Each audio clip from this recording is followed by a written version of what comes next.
Praise the Lord प्रिय आप सबको जय मसीह की। और मेरा नाम तरुण जोशी है और मेरा आज जन्मदिन है। अगर आप मुझे विश करना चाहते हैं तो जस्ट इस वीडियो के नीचे कमेंट करिए Jesus loves Tarun. Don't write happy birthday, just write down Jesus loves तरुण।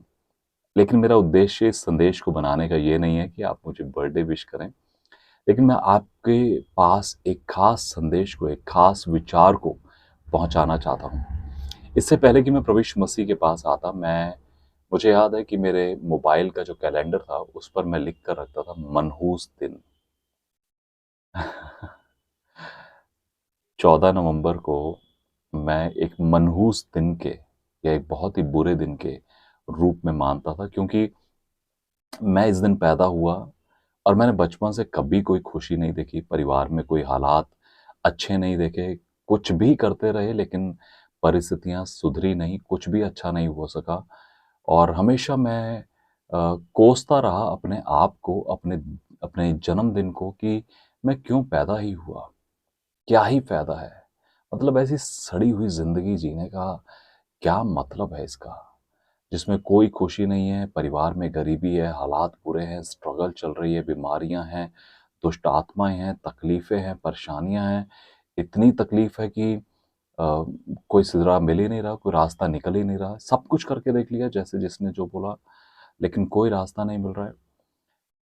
और एक समय मेरे जीवन में आया जब मैं प्रभु यीशु मसीह को जान सका और परमेश्वर ने मेरे जीवन को बदल दिया।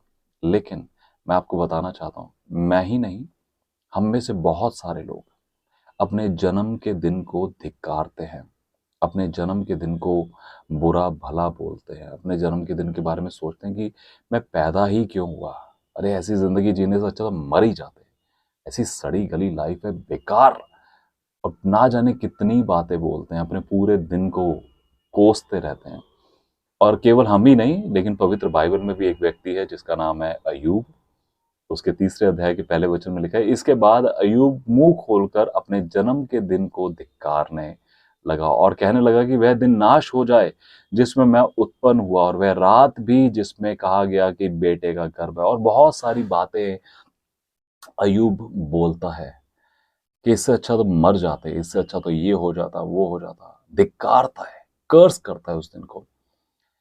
जब अय्यूब या आप या मैं पैदा हुए, कितना टाइम लगा होगा हमें अपने माँ के शरीर से बाहर आने के लिए? कुछ पल। लेकिन जब हम पूरे दिन को कर्स करते हैं, कितने लोग पैदा हुए होंगे उस पूरे दिन में? इसका मतलब हम पूरे दिन को कर्स कर रहे हैं, उन सबको कर्स कर रहे हैं। लेकिन मैं आपको बताना चाहता हूँ प्रियो, एक छोटे से संदेश के द्वारा, आपका जन्म का दिन कर्स नहीं है, क्योंकि आप नहीं चुनते आपके माँ बाप को, आप नहीं चुनते उस शहर को, उस जगह को जहां आप पैदा होंगे, आप नहीं चुनते आप किसके घर में पैदा होंगे, किसके द्वारा पैदा होंगे, आप नहीं चुनते कि आपके भाई बहन कौन होंगे, आप नहीं चुनते कि आपकी मातृभाषा कौन सी होगी, आप किस देश, किस शहर, किस गांव, किस कस्बे में पैदा होंगे, आप अमीर के घर पैदा होंगे या गरीब के घर पैदा होंगे। आप कुछ नहीं चुनते। These all selected by God himself। ये परमेश्वर के द्वारा निर्धारित है, ये परमेश्वर के द्वारा चुना गया है, ये परमेश्वर के द्वारा स्थापित किया गया है कि आप इस दिन, इस समय, इस घड़ी, इस शहर में, इस परिवार में, इस औरत या इस आदमी के जीवन में, इनके घर में आप पैदा होंगे, ये आपके माँ बाप होंगे, इनके बच्चे आपके भाई बहन होंगे।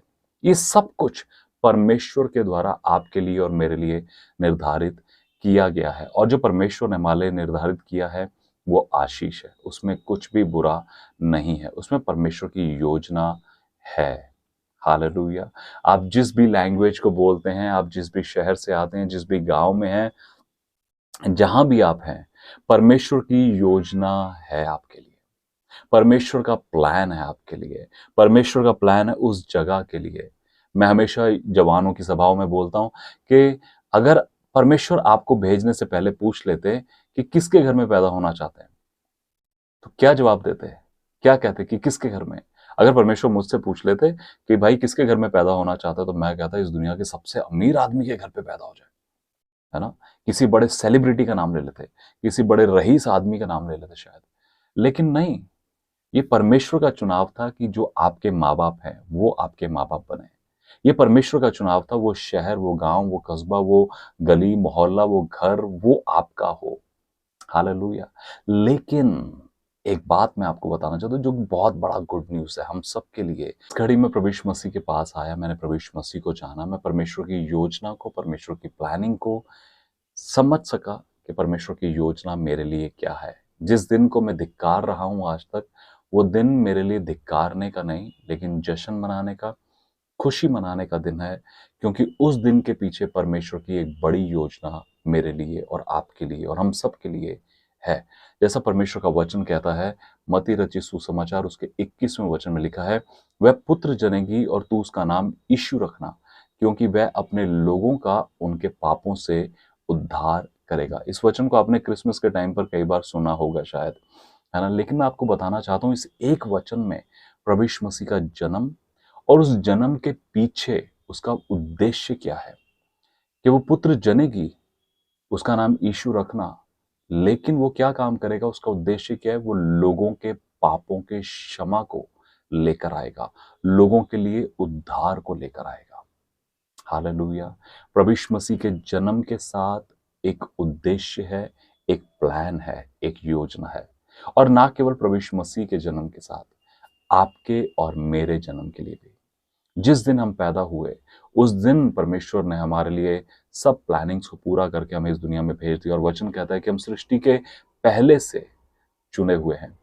किस लिए चुने हुए हैं? एक प्लान के लिए, एक योजना के लिए और वो योजना कुछ और नहीं है प्रियो, जो खुद प्रभु यीशु मसीह के लिए है